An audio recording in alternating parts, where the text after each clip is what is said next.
গুৱাহাটী চহৰৰ মাহেকীয়া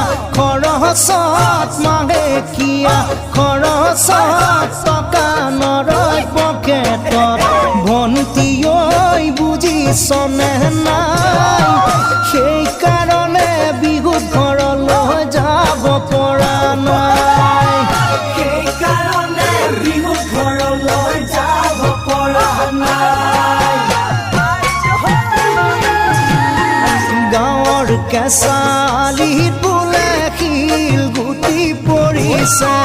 গাঁৱৰ তিনিআলিৰ মূৰত ওখ টাৱাৰ বহিছে